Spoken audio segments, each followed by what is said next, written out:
এবার দুই জেলার ছবি দেখাবো আপনাদের। বাঁকুড়ায় সেখানে বালি মাফিয়া দৌরাত্ম্য, শিলাবতীর চর থেকে দেদার বালি চুরি। অন্যদিকে আলিপুরদুয়ার, সেখানেও শিল তোরসা নদী থেকে বালি পাচার হচ্ছে।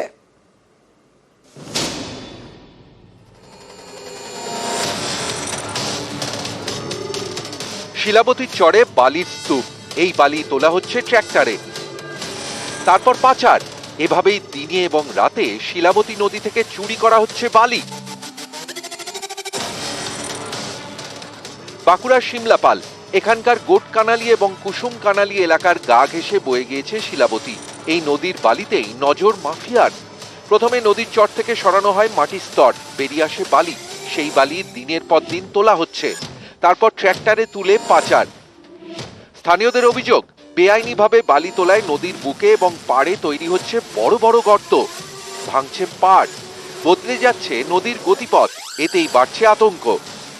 ওইখানে মনে হচ্ছে বালি তলটা নিলে নিচে, কিন্তু এইভাবে কি বালি নিয়ে যাওয়া উচিত বলুন? না বালিটা উঠছে, বালিটা কার? কি জন্য নিয়ে যাচ্ছে সেটাই বলে দিন না। এখন দেখিনি, ভুল হয়ে গেছে, ওটা আর কি করবো বলুন। ভক্ষকে ভক্ষক হয়, তাহলে আপনি এই চুরি কিভাবে ঠেকাবেন? আমরা প্রশাসনকে ভারতীয় জনতা পার্টির পক্ষ থেকে বারবার গেছি, বিএলআর অফিসে আমরা লিখিত অভিযোগ করেছি যে সিমলাপালের বুকে বালি চুরি হচ্ছে। তৃণমূলের যারা নেতা কর্মীরা আছেন তাদের মদতে এই বালি চুরি হচ্ছে এবং তারা এটা ব্যাপারে অবগত। আলিপুরদুয়ারের ফালাকাটা, এখান দিয়ে বয়ে গিয়েছে শিল তোরসা। এই নদীর বুক থেকেও অবাধে বালি চুরি। নদী থেকে তোলা হচ্ছে বালি, তারপর সেই বালি ট্র্যাক্টরে তুলে পাচার করা হচ্ছে। অভিযোগ, কালজানি নদী থেকেও একইভাবে চুরি হচ্ছে বালি। ছোট বড় বিভিন্ন নদী, সেখান থেকে প্রতিনিয়ত কয়েক বছর হয়ে গেল বালি পাচার হচ্ছে, পাথর পাচার হচ্ছে।